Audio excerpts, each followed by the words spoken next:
You want it not take up so much space. Too big, bro. Okay.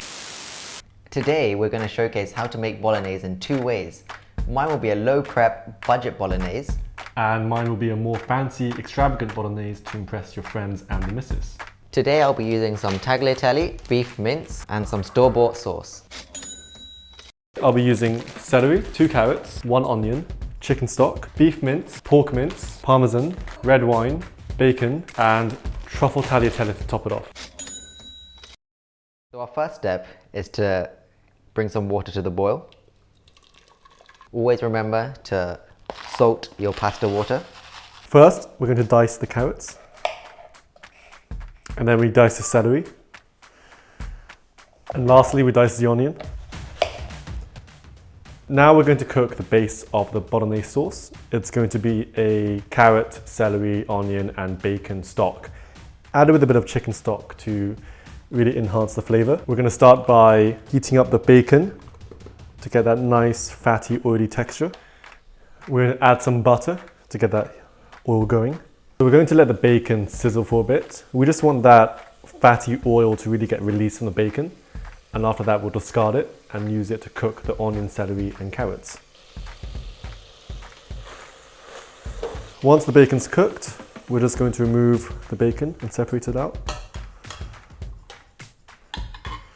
We just want to get that nice, fatty, buttery oil that's still left in there. And next, we are now going to add our carrots, onions, and celery. Give it a nice stir. Give it around 2 to 3 minutes. Continue to stir the vegetables so it doesn't catch. So now we're going to start to brown the beef. And we won't need to add any oil because the mince already has some fat in it, which will fry itself. As you can see, the mince is turning slightly brown. So now we're going to add in the beef and the pork mince. This is around 500 grams each. Give it a nice stir to break apart the meat so it cooks better. The last thing we want is for the meat to cook unevenly. I'm going to add a pinch of salt. And just a crack of black pepper. Give that a nice stir again to let it brown.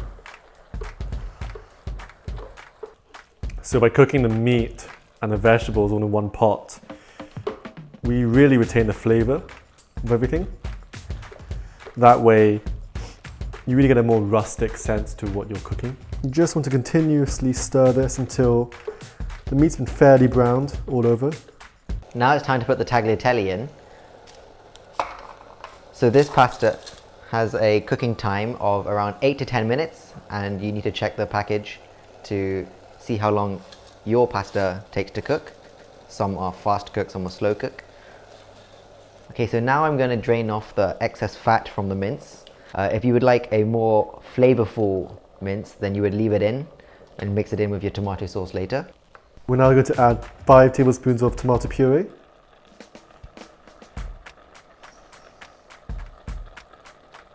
And now we're going to add 3/4 cup of the chicken stock just to get that flavor. A bit of a stir. And now we add around 250 mLs of red wine. You can use any red wine, but I like to use a dry red wine. Give that a nice stir as well, so all the flavors sit together. We're going to boil the broth for the wine to evaporate. Now we're going to gently bring it down to simmer. Cover it up.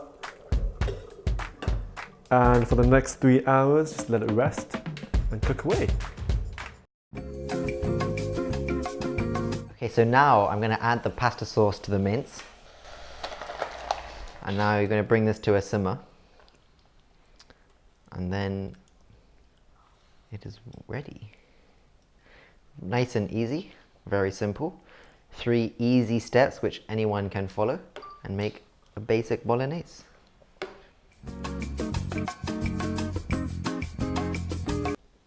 I'm going to drain off the pasta water and then the dish will be ready to serve. And there we have it. tagliatelle bolognese. 3 easy steps. Now after 3 hours, we have now come back to our bolognese. So I'm going to use a truffle tagliatelle to really get that flavor, to enhance it. Just get a nice generous helping. Add a bit of salt. Meanwhile, just give your bolognese a stir. At this point, it should have reached this thick, viscous consistency. Depending on how long you've boiled it for, if it has been a bit too long, then it'll be quite tender. If it's not, if it's too short, then it'll be more watery. But either way, the flavor should still be there. Just 3 to 4 minutes for the pasta, so it's al dente, not too soft, not too soggy, a bit firm. Just gonna plate it nicely here, layer it slowly on top. Just look at that. Rustic bolognese right there. To top it off, get a nice generous portion of Parmigiano on top. Never need to be stingy with this, the more the better. And there we go. Thanks for joining us on today's episode of JFT. Check out our website linked in the description below for more recipes in the future. Yeah. Okay, we're not putting that in. I think that's good, right?